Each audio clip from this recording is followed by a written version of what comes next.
Minimum 30 ಅಣ್ಣ ನಮಸ್ಕಾರ, ನಿಮ್ಮ ಹೆಸರು? ಮಂಜುನಾಥ್. ಹೌದಾ?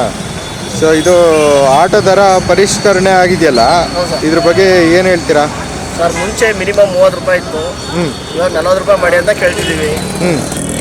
ಕಿಲೋಮೀಟರ್ಗೆ ಮುಂಚೆ 15 ರೂಪಾಯಿ ಇತ್ತು, ಇವಾಗ 18 ರೂಪಾಯಿ ಮಾಡೋರೆ. ಅದು ಓಕೆ, ಮಿನಿಮಮ್ 40 ರೂಪಾಯಿ ಮಾಡಿ ಓಲಾ ಓಬರ್ ಹೊಡಿತೀರಂತ ಸ್ಟಾಪ್ ಮಾಡಕ್ಕೆ ಹೇಳಿ. ಅವರಿಂದ ನಮ್ಗಳಿಗೆ ತೊಂದರೆ ಆಗಿದೆ.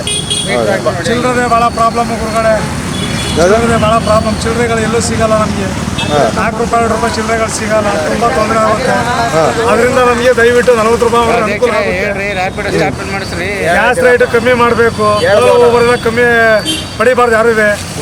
ಓಬರ್ ಕಾಲ್ ಮುಂದಕ್ಕೆ ಹೋಗ್ತಾರೆ, ಕಮ್ಮಿ ಬಾಡಿಗೆ ಹೋಗ್ತಾರೆ. ಅಲ್ಲ, ಮುಂಚೆ ಎಷ್ಟಿತ್ತು ನಿಮ್ಮ ದರ? ನಮ್ದು 30 ರೂಪಾಯಿ ಮಿನಿಮಮ್ ಇತ್ತು, ಇವಾಗ ಎಷ್ಟಾಗಿದೆ? ಇವಾಗ 36 ರೂಪಾಯಿ ಮಾಡಿದ್ದಾರೆ. ಅದ್ರ ಬಗ್ಗೆ ಖುಷಿ ಇದೆ ನಿಮ್ಗೆ ಇಲ್ವಾ? ಖುಷಿ ಇದೆ, ಬಟ್ ಗ್ಯಾಸ್ ರೇಟ್ ಜಾಸ್ತಿ ಮಾಡ್ತಾ ಇದ್ರೆ 3 ರೂಪಾಯಿ ಜಾಸ್ತಿ ಆಗಿದೆ ಗ್ಯಾಸ್ ರೇಟ್ ಇವೆ. ಏನು ತೊಂದರೆ ಅಂದ್ರೆ ಸಿಕ್ಕಾಪಟ್ಟೆ ತೊಂದರೆ ಆಗ್ತಿರೋದು ಏನಂದ್ರೆ ವೈಟ್ ಬೋರ್ಡ್ ಅಲ್ಲಿ ಎಲ್ಲ ರ್ಯಾಪಿಡ್ ಸ್ಕೂಟ್ರಲ್ಲಿ ಬಾಡಿ ಹೊಡಿತಾರೆ. ವೈಟ್ ಬೋರ್ಡ್ ಅಲ್ಲಿ ಸ್ಕೂಟ್ರಲ್ಲಿ ಇನ್ಸೂರೆನ್ಸ್ ಕ್ಲಿಯರ್ ಆಗಲ್ಲ. ಅವ್ರು ಯಾರು ಜವಾಬ್ದಾರಿ? ಹೆಚ್ಚು ಕಮ್ಮಿ ಅಂದ್ರೆ ಹೊರಸ್ತಾರೆ ಯಾರು ಸ್ವಾಮಿ? ಆಟೋದಲ್ಲ ಇನ್ಸೂರೆನ್ಸ್ ಇರುತ್ತೆ, ಇನ್ಸೂರೆನ್ಸ್ ಕ್ಲಿಯರ್ ಮಾಡ್ಕೊತಾರೆ. ನಾವು ಸ್ಯಾನಿಟರ್ ಮಾಡ್ಬಿಡ್ತೀವಿ ಪೊಲೀಸ್ನವರಿಗೆ ಆಟೋನ.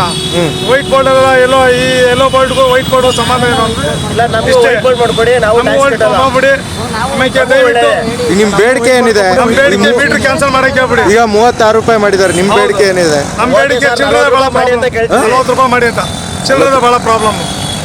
40 ರೂಪಾಯಿ. ಹೌದು, ಚಿಲ್ಲರೆ ಭಾಳ ಪ್ರಾಬ್ಲಮ್. ರ್ಯಾಪಿಡ್ ಹೊಡೆಯೋದಾದ್ರೆ ನಮಗೂ ವೈಟ್ ಬೋರ್ಡ್ ಮಾಡಿ, ನಮಗೂ ವೈಟ್ ಬೋರ್ಡ್ ಮಾಡ್ಕೊಂಡ್ರೆ ನಮಗೂ FC ಇರಲ್ಲ, ಏನೂ ಇರಲ್ಲ, ಇನ್ಸೂರೆನ್ಸ್ ಏನೂ ಇರಲ್ಲ.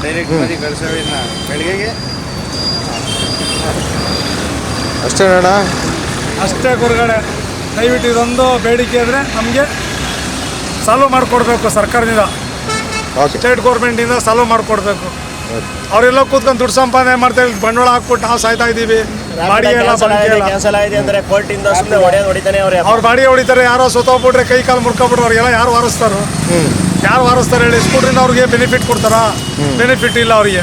ಆಟೋದೆಲ್ಲ ಬೆನಿಫಿಟ್ ಇದೆ. ಹೆಲ್ಮೆಟ್ ಮಡಿಕೊಬಿಡ್ತಾರೆ. ಮಾಮೂಲಿ ಕೇಳಿದ್ರೆ ಮನೆಯವರು ಅಂತಾರೆ, ಕೇಳಿದ್ರೆ ಮನೆಯವರು ಅಂತಾರೆ, ಸುಳ್ಳೆಲ್ಲ ಹೇಳ್ತಾರೆ, ಮನೆಯವರು ಅಂತಾರೆ, ಅಲ್ಲಿ ಬಾಡಿಗೆ ಹೊಡಿತಾರೆ. ಸರಿ.